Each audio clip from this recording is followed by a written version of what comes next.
Fast triple आयमच्या नव्या व्हिडिओमध्ये आपलं स्वागत आहे. जसं तुम्हाला माहिती आहे की ह्या सिरीजमध्ये आपण असे प्रश्न घ्यायचा प्रयत्न करतो जे आपले नवीन एक्सपोर्टर्स आहेत ते आम्हाला विचारतात आणि त्यांचं उत्तर त्यांना कुठे दुसरीकडे मिळत नाही. तर या सिरीज थ्रू आम्ही नवीन एक्सपोर्टर्सला मोटिवेट करायचा प्रयत्न करतो त्यांच्या प्रश्नाचं उत्तर देऊ.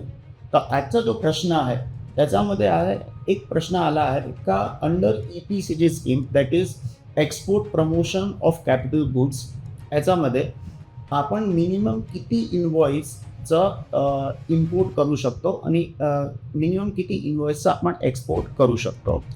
सो असं काही पण रूल नाही आहे का मिनिमम इनवॉइस व्हॅल्यू किती असली पाहिजे.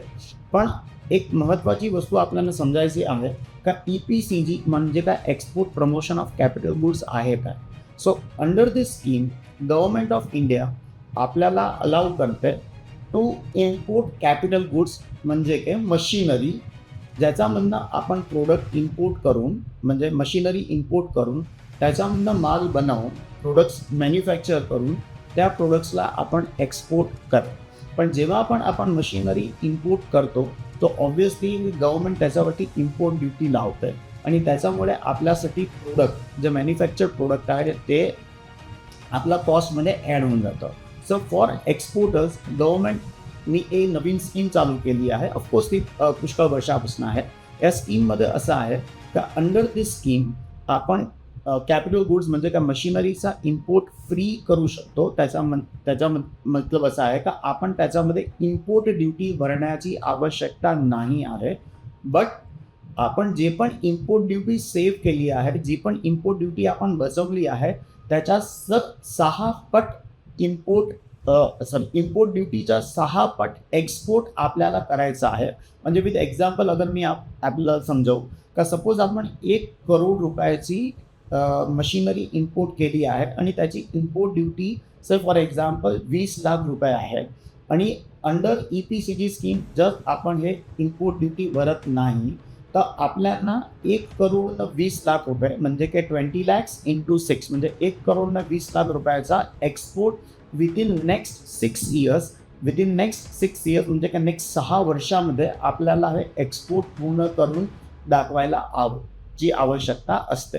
सो अंडर EPCG स्कीम जर आपण एक मशीन इम्पोर्ट करतो ज्याच्यामधनं माल आपण बनवून एक्सपोर्ट करणार आहे आणि आपण गव्हर्नमेंटला बाहेरधरी गव्हर्नमेंटला गॅरंटी देतो आहे का नेक्स्ट 6 वर्षामध्ये आपण जे पण इम्पोर्ट ड्युटी सेव्ह केली आहे त्याच्या 6 पट आपण एक्सपोर्ट दाखवू तर आपल्याला हालच्या परिस्थितीमध्ये इम्पोर्ट ड्युटी भरायची काही आवश्यकता नाही आहे.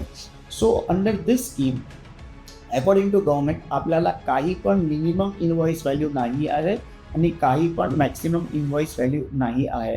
कारण की मशीनची व्हॅल्यू 5 लाख पण असू शकते आणि मशीनची व्हॅल्यू 100 करोड पण असू शकते. तर आपली इम्पोर्ट ड्युटी डिपेंड करते आपण किती महाग मशीन इम्पोर्ट करतो आणि त्याच्यावरती किती ड्युटी आपण बचवतो आणि त्याचा कारण आहे काही पण मिनिमम इनवॉइस व्हॅल्यूची आवश्यकता नाही आहे. बट एक्सपोर्टरला हे आठवण ठेवायचं आहे का आपण जेवढी पण इम्पोर्ट ड्युटी बचवतोय त्याची 6 पट एक्सपोर्ट व्हॅल्यू आपल्याला एक्सपोर्ट दाखवायची आहे नेक्स्ट 6 इयर्समध्ये.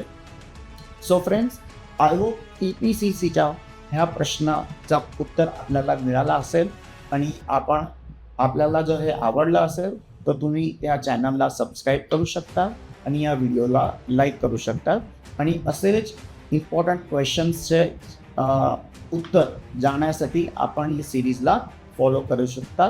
थँक्यू. नेक्स्ट प्रश्नामध्ये आपण परत भेटू. Thank you very much.